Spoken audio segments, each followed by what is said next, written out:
Today I'm excited to be talking about some of the upcoming changes to Pro League starting next season. First up, one of the major changes that we're making is we are extending the Pro League to a 6-month period, spread out over 14 play days where each team will play every other team twice. Matches will now be in a best-of-1, essentially making each team's performance against their opponent a best-of-2. Simply put, we're moving away from the old bracketed format and switching to this double round-robin approach. We hope this approach will be fairer, allowing teams more opportunities to prove their worth. This also means that each team will play every week, giving fans more opportunities to catch their favorite teams in action. Now, of course, having a 6-month season does mean that there will be a DLC released in the middle of the season. So to balance this, each team will play each other team once in the beginning of the season and then once again in the second half of the season. In the middle, we'll have the majors, so there will always be high-quality esports content for you to enjoy. Let's fast forward to the end of this season. The top 2 teams from each region will continue to play in the LAN finals. However, at the bottom of the bracket, there have been some changes. Now, the bottom place Pro League team will be relegated to the Challenger League, replaced by the first place Challenger League team. The team who finishes 7th place in the Pro League will continue to play a relegation match against the 2nd place Challenger League team. We hope that this change will incentivize up-and-coming Rainbow Six teams, as well as increase the overall skill level of our matches. Now, let's take a look at how the format of the matches will change, starting with the next season. The first thing, nothing new. We announced it at the 6th Invitational. The pick and ban will be the official format of R6 Esports. At the beginning of each map, both teams will ban 1 attacker and 1 defender. This new format will challenge the team's adaptation skills and bring the mind games to a whole new level. Moving forward, let's take a look on how the rounds will be played throughout a map. For the Pro League regular season, the matches will be played on the best-of-1. The teams will stick to the same side for the first 5 consecutive rounds. After that, we have halftime, which means a switch will occur from attack to defense. The first team that wins 6 rounds will win the map. A total of 10 rounds can be played out. And if the score of 5-5 occurs, we have a tie. But don't worry, the action does not stop here. When we move into the Pro League finals, we introduce the tiebreak.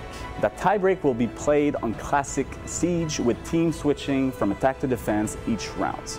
The first team that wins 3 rounds will be the champion of the match. That about sums up all of the changes that we're covering today. We hope you guys are as excited as we are about the upcoming Pro League seasons, and for more information on Rainbow Six, be sure to check out our website at rainbow6.com.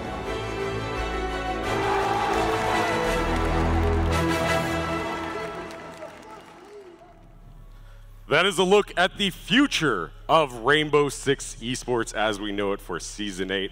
Welcome back to the Season 7 Finals live from Atlantic City. I am your host, Justin Kruger, community developer on Rainbow Six Siege. And we have a ton of info and content to break down from that dev diary and a lot more that we need to discuss on this panel. But let's take a look at the future of Rainbow Six Siege for the next year of Season 8 and also Season 9 as well. There are so many ways to get involved in the competitive scene of esports. Of course, we have the Go4s, we have the LAN events for DreamHacks, and of course, we have the Challenger League. A new way to qualify for that Challenger League will be broken down in this panel. All the changes coming to the Pro League, where we're extending it to 6 months, will be broken down. And then, of course, we have the Paris Majors, our biggest event outside of the 6th Invitational, that will be coming up in August. All of this information will be broken down. And to help me do this, please give a big round of applause for our 2 amazing guests, Carrie Lambert, Esports Manager on Rainbow Six Siege, and Intero, the awesome broadcaster on that you've been listening to all weekend. Carrie, how are you doing? What's this event like for you? It's great. It's my first full event. I got onboarded during the Invitational, and that was really hectic, but I'm super prepared and very excited to talk about this. Yeah, you started just before the 6th Invitational, thrown right into the fire, but you've been a welcomed addition to the team, and it's great to have you up here on a panel for the very first time as well. And somebody who's not shy from the camera, Parker. How's it going, man? It's going really well. How have the gains been so far? The gains? Gains. I mean, the gains as well. You got some nice gains. Are you saying I'm fat? No. We were treated to a good match. You're like one sandwich away from being fat, though. Wow. Or one muffin. I saw you scarf down that muffin, Parker. Oh, that's so sweet. You have fans to back you up from my sassy comments. That's okay. Yeah. I did eat a big breakfast today. The matches have been great. I mean, Penta's gonna, just steamroll everybody as is tradition. So that's great. Really great to see that. Glad Fabian's winning things. Yes. Happy, very happy. He is. Very happy about that. They obviously moved on to the finals. Really happy. So, Carrie, we had a lot that was in that dev diary, and we got to break it down, explain some of the reasoning behind this. And let's start with the Pro League format. Obviously, moving to a 6-month Pro League, 14 play days instead of just about 5 or 6. And of course, that new Pro League format where there's a lot of matches happening. Please explain some of the reasoning behind those decisions. Yeah, so I think really the name of the game here is maturity. You know, when the Pro League started, the game was new, and I feel like now in Season 7, moving into Season 8, we're really at that level with the players, with ourselves and with the fans, that we can start implementing some of these changes, especially with the double round robin format. And like I mentioned in the video, it will allow fans to see their teams in action every single week. But one of the biggest differences, I think, for me, is that teams will play every team will play every other team twice. And in the previous season, the teams would be the matches that would be played would be anywhere between 2 and 5. And now there's going to be 14. So I think this is a mature step that we're taking in the league. Maturity moving from what was sort of like a more tournament style league to now a full league where you have 14 matches over the course of 6 months. You play each team twice. That's kind of huge and kind of important. Parker, what's the significance of that to the teams? I think there were some pretty valid criticisms with the system that we've just done, and people saying that, certain teams would be, gifted an unfair bracket. Maybe they'd lose once and miss out on the playoffs, etc. This is a much fairer system. I'm really looking forward to it. And just from a spectator standpoint, as was said, you get to see every team every week. If you're a fan of, the Team Fluffy Kittens and they only play, once every 2 weeks, or they're in relegations, or you have to worry about whether they're playing or not, you can now watch every week. It's must-see viewing, and it's great. And you get to see teams make those changes, adaptations, and grow, and be able to diversify their strategies as well as time goes on. I can't wait to see Fluffy Kittens play against Penta in the They're finals. They're a great org. Yeah, the great org. No, I mean, it's great for you as a caster as well, being able to cast every team twice, I think. It'll make my notebook a lot easier to manage, I'll tell you that much. So I don't have to flip through. And you actually have a basis to go on from the previous game to the next game to the finals. A lot more information, a lot more viewing experience, better viewing experience for these fans that are here at Atlantic City and watching at home. It's going to be really fun. Another huge change that we announced in that dev diary is the match format, going from obviously best of 1, but also the 5 attack rounds and then the 5 defense rounds. Additionally, that round rotation is so key, and of course, we also have the pick and bans. What is the reasoning behind some of these changes coming in the match format? Yeah, so I think starting with the pick and ban, one of the main things that we're hoping to see is some next level strats from the players. I want to see them get creative and really bring some diversity to gameplay with the new pick and ban system. And I think it was always the goal to have pick and ban. And again, as I mentioned, I'm probably going to mention it a lot, but I feel like the team feels like the league is now in the place where it's mature enough to move forward with the pick and ban system. And with the 5v5, I feel like it's a better viewing experience, and it's more comfortable for the players to have this setup where they can play 5 attacker, 5 defensive. Well, you have back-to-back rounds now instead of swapping every round. Yeah. Parker, what is the significance of pick and bans to the strategy that these teams are going to actually have to implement? I feel like one of the words that we use the most in casting is meta, and the way it shakes out on both attack and defense. And as certain operators have come into the map pool or into the operator pool, you look at Hibana, for example, you look at Mira on defense as 2 really crucial, pivotal operators who have fundamentally changed not just the game, but maps and sites as well. you end up banning a Mira and you're playing a certain map, well, that could completely cripple a team. Same with Hibana, and you'll find that teams will have to be more innovative, and they'll have to, actually go outside of their comfort zone in order to help come up with strats, because it's no longer just going to be, okay, we need to figure out, how do we defend this site, how do we push this site. It's how do we do it if there's no bandit to worry about, how do we do it if there's no, if there's no thermite, how do you make those strategies work? And it's going to be a lot of studying for teams and preparation, but I'm excited to see how it shakes out. Yeah, a lot of studying, a lot of preparation, and also a lot of diversity as well, bringing that to the teams, to the viewing experience. And also, the meta, it really is changing the way that the meta works, right, Carrie? Yeah, it's actually something that we want to do with these changes is put the meta in the hands of the players. And you spoke about diversity, and one of the things that we're doing that is also going to create diversity is we're actually changing up the how the bomb sites work. So if you successfully defend a bomb site, you have to play 2 more defensive rounds before you can defend that bomb site again. So in the past, it was you'd have to play 1 defensive round to unlock that bomb site, and now you have to play 2 rounds. Yes. And how does that change the whole map pool moving forward? Yeah, so of course, this does bring some changes. Well, it would require a few changes to the map pool, and this is another thing that we wanted to bring up in the panel today. But after a discussion that we had with the players, we decided to put this topic on hold and give more information on this in the upcoming weeks after we review. Cool. Yeah, absolutely. We take a step back, take a look at that. System a little bit, and we just had that meeting on Friday with the pros, and we're not afraid of taking a step back and taking a closer look at that as well. Yeah, absolutely. Yeah, I'm excited to be able to take to Twitter to immediately just fire off some vague and passive-aggressive tweets now about these changes, whether I support it or oppose it. I'm sure people have seen that. Some things. So yeah, there might be a few things out there that are floating around about maybe some silly tweets that maybe people shouldn't have sent.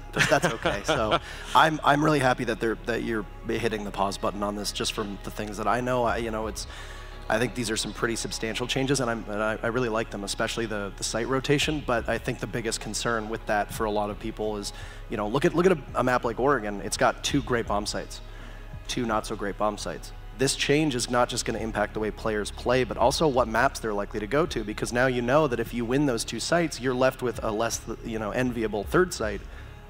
That might be indirectly buffing maps like Consulate, like Coastline, that have a multitude of bomb sites that you can go to. And I think we need to consider all of these things in the perspective of all the changes that are coming up. So we have the new Pro League format, the new pick and bans for the operators, where you're not going to be able to play 4 operators for the entire map, which is huge. It changes maps. It changes the experience of strategies.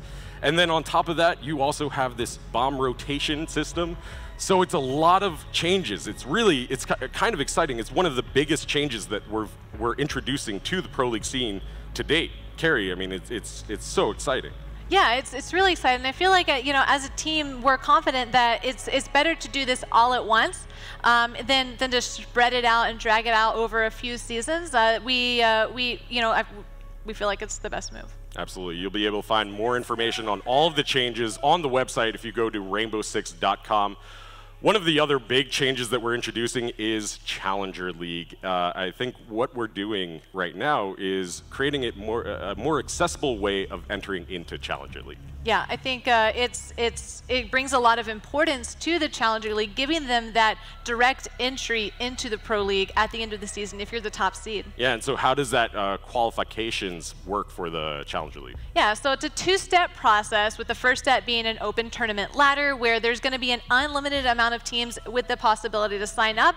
All these teams can play as many times as they want, earning points to move into step 2.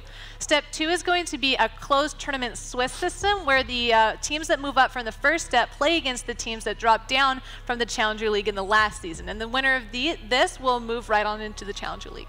Parker, what we saw in the Season 7 relegations in Challenger League was crazy. We only had 1 Pro League team move on. Yeah, it was Gaming. That was it. Gaming. Yeah, Gaming was it. the only Pro League team that actually held its spot. You got 6 relegation matches, 5 teams out, 5 teams in, and you know it's something where Challenger League was kind of looked down upon many seasons ago, and you used to refer to teams in Pro League that would run Challenger League strats as kind of this derisive, you know, oh, they're not prepared for Pro League. But I think we're at a point now, especially in particular regions, where you could conceivably argue that 3, 4 of the teams in Challenger League could easily compete in Pro League. I like the change a lot. I like that we're going to see a longer contest for Challenger League, because right now the qualifier system to get into Challenger League is kind of a wash, because it's, you know, it can be a really long day. You might not get a preferable, you know, drawing for your bracket. I think this system is going to empower the best teams to get into Challenger League, and then, you know, that one relegation spot is going to be an eye-opener, I think, for a lot of teams, because you're going to have to fight every single game. You can't take anything for granted, because you finish 8th, you're gone. Yeah, of course, as mentioned in that Dev Diary video, the 8th seed, if you qualify 8th in Season 8, then you get relegated into the Pro League, Challenger League immediately, and the Challenger League winner gets that slot. That's going to be huge. I mean, Challenger League has already proven itself to be a viable pathway to the Pro League. And now I think it's even more so now with the changes that we're introducing. So if you are interested in competing in the Challenger League and competing in the Pro League potentially, you can actually qualify for the Challenger Leagues very soon. Information on that will be coming out very shortly. Another big thing that we're doing is the Paris Majors. The Paris Majors are coming up in August 13th. And we have a new way of qualifying for the majors. Carrie, why don't you run us through the qualifications for the Paris Majors? Yeah, so there's my apologies. We're going to take a look at who has already qualified for the Paris Majors first. So Penta has already qualified for the Paris Major because they are the 6 invitational champions. And so that guaranteed them a spot to move into the Paris Major. Next up, all the teams that are here will be invited to the Paris Major, because the top 2 seeded teams from Season 7, that's this one, will be going to the Paris Major. And DreamHack Valencia is going to have a lot of importance on it, because the champion of DreamHack Valencia will also guarantee themselves a spot in the Paris Major. We will also have 4 online qualifiers, 1 from each region, with an extra online qualifier going to the region that performs the best at this event. And finally, the host country is going to be able to invite a team of their own, and that is France. So I'll let you speculate on who they may invite, but we'll see. So, of course, Penta owns that first slot because of the 6th Invitational, but they also own a slot because they're here at the Season 7 finals. What's happening with that extra slot? We're giving that extra slot to another online qualifier. Another online qualifier. So the online qualifiers get around 6 slots. And how do those online qualifiers work for the Paris Majors if you are looking at qualifying for that? Yeah, so if you're looking to qualify, you can. There's a 3-step system where the first step again is this open ladder, where as many teams as many teams can sign up as want to. So like an unlimited number of teams is what I am trying to say here. And again, they can play as many games as they want, earning as many points as they want to move into step 2, where they will battle against the Challenger League teams. You know, we wanted to give Challenger League and Pro League teams sort of a step up in this process, and so step 2 is where that's going to come into play. And step 2 is a closed tournament Swift system. The winners from this step will move into step 3 and play against the Challenger League teams who haven't already qualified, you know, by being the top 2 seeded teams from Season 7, and the winners get that online qualifier spot.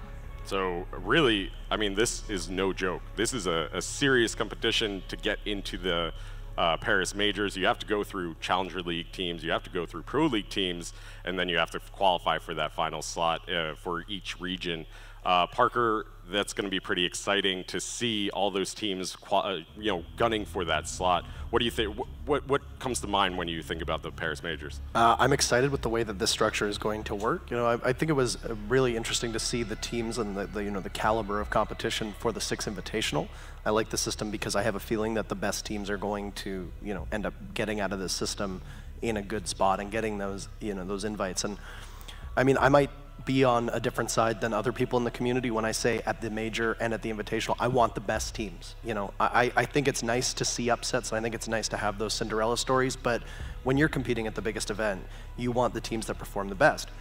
If there's a team that wants to give it to the Pro League teams and Challenger League teams, this is their opportunity to prove that they're one of the best teams and make a name for themselves. And we do see the majors as the highest level of competition in competitive Rainbow Six, and this is why for the majors we will have unlimited overtime in the grand final for both majors. That's huge. I know a lot of people have been asking for that. Parker, why is overtime, unlimited overtime, so significant?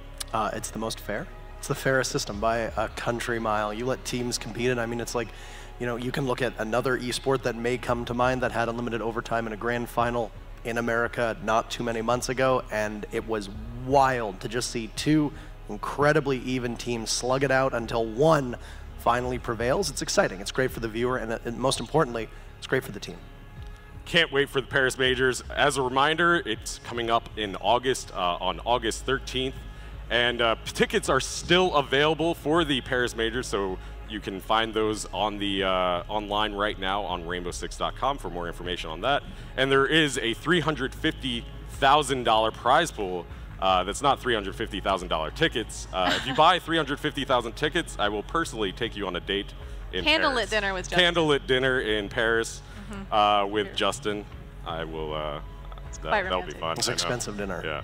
It's a really expensive. Yeah, that's a very expensive dinner. But almost half $1 million. It's like, it's worth it though. It is worth it. I mean, just to sit down with me. He's right. It's pretty great. Yeah. So in summary, a new Pro League format, a new Pro League match format, a new way of qualifying for the Challenger League, and the Paris Majors. As a recap, let's take a look at the timeline once again, just to see all the ways that you can participate in Rainbow Six Siege Esports. Of course, you have the Go4 online tournaments every weekend, the LAN events with the DreamHacks, the 4 DreamHacks this year, the Challenger League qualifiers where anybody can sign up for that, the Pro League, of course, our top tier, highest level of competition, and the majors with Paris and the 6 Invitational at the next February. Yeah, it's the biggest. I think it's the biggest season we've ever had. It's the season where we're implementing the most changes, well, that we're ever going to have. It's the season that we're implementing the most changes, but it's the season where we'll also have the most opportunities for teams to get involved in competitive Rainbow Six. We have these 4 DreamHacks, we have the Go4s, we have the open qualifiers for Challenger League and for the majors. So it's the time to get involved if you're interested. Best time to get involved in Rainbow Six Siege Esports. Parker, are you excited for this upcoming year? Absolutely.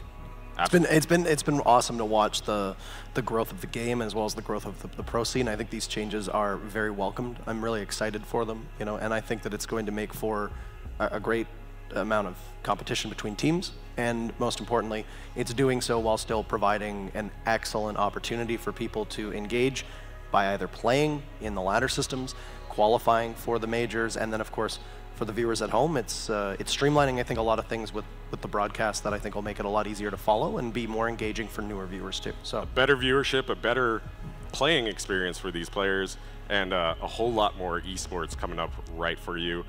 Speaking of esports, coming up right after this, we have Millennium versus Team Liquid. Do not go anywhere. Thank you so much for tuning in. I think Pick and Ban's gonna